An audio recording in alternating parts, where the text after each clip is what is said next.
घंटी बजी, ton ton की आवाज हुई।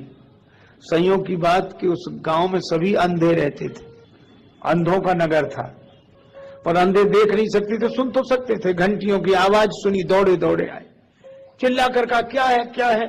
महावत बोला हाथी है। अंधे बोले हम देखना चाहते हैं।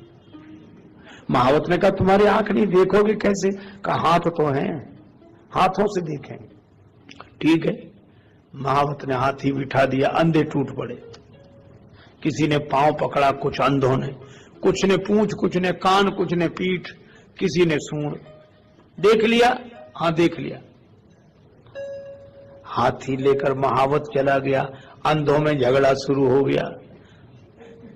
और ये कहानी कहती क्या है कि झगड़ा जब होता है अंधों में ही होता है।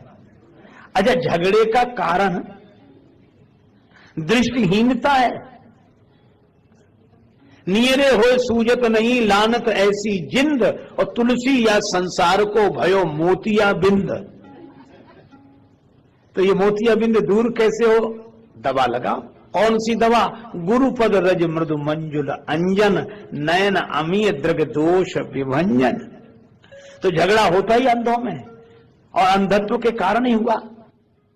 अब कठिनाई यह हुई कि महावत तो हाथी लेकर गया, पर जितने अंधों ने हाथी का पांव पकड़ा था, उन्होंने हाथी के बारे में धारणा बनाई कि हाथी गोल खंभे की तरह होता है।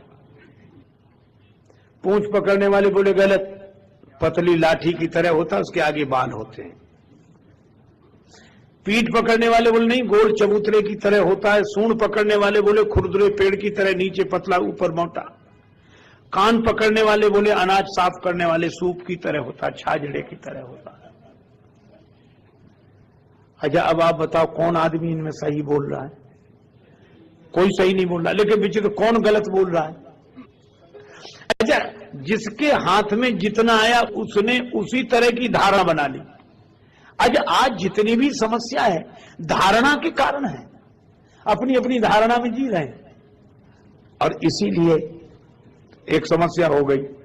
अब जितने पांव वाले थे, जिन्होंने हाथी का पांव पकड़ा था, वो पूंछ वालों से नहीं बोलते थे। पूंछ वालों ने पांव वालों से बोलना बंद कर दिया। सूंड वालों का अलग संप्रदाय बन गया, कान वालों का अलग, पीठ वालों का अलग। इतने दल बन गए। अब एक दल हो तो दल, और दो तीन दल हो तो दल दल। इस दल दल से निकलना मुश्किल। और सब कह रहे थे, दूसरा कहता कि नहीं भाई ऐसा कैसे माने, हमने खुद अपने हाथ से देखा है।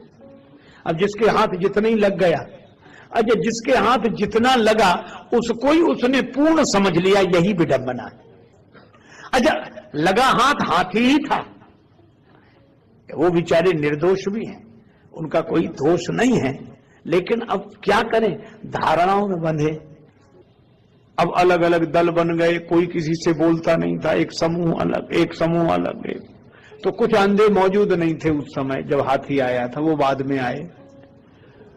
उन्होंने देखा कि हमारे गांव में क्या हो गया, इतने प्रेम से रहते थे हम लोग। किसी ने कहा कि हाथी आया था, उससे ये विवाद हुआ। तो वो अंधे बोले कि इससे तो हम तभी मजे में थे जब हाथी हमारे गांव में नहीं आया था, ये हाथी ने तो और उपद्रव कर दिया। समाधान क्या? कुछ लोग बोले कि महावत कह गया था कि 4 दिन बाद लौट कर आएंगे, प्रतीक्षा करो। लौट कर आया, फिर घंटियां बजी, हाथी के आगमन की सूचना मिली, अंधों दौड़े। महावत ने कहा क्या बात है, हाथी देखना चाहते हो तो तुमने तो उसी दिन देख लिया था। अंधे बोले उसी देखने ने तो उपद्रव पैदा कर दिया, तो क्या बात है? एक ने कहा कि हाथी गोल खंबे की तरह होता है। महावत बोला हाँ वैसा भी है। पूंछ पकड़ने वाले बोले वो पतली लाठी की तरह नहीं होता जिसके आगे बाल लगे हों, बोले वैसा भी है। पीठ पकड़ने वालों का गोल चबूतरे की तरह का वैसा भी है। सूंड पकड़ने वालों ने कहा खुरदुरे पेड़ की तरह का वैसा भी है।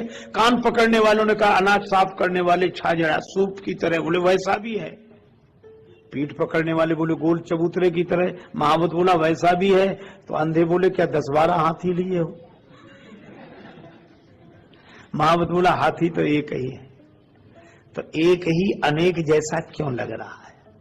महावत ने कहा इसका उत्तर हम तुम्हें नहीं दे सकेंगे, क्योंकि इसका उत्तर दिया नहीं जा सकता। इसे तो देखा ही जा सकता है। तो आंखों का इलाज कराओ तो तुम्हें अनेक में एक दिखने लगेगा। आंखों का इलाज कराओ तो अनेक में एक दिखेगा, और आंखें अगर खराब रही तो एक में ही अनेक का भ्रम होगा, और अनेक का भ्रम होगा तो झगड़ा शुरू होगा, झंझट शुरू होगा।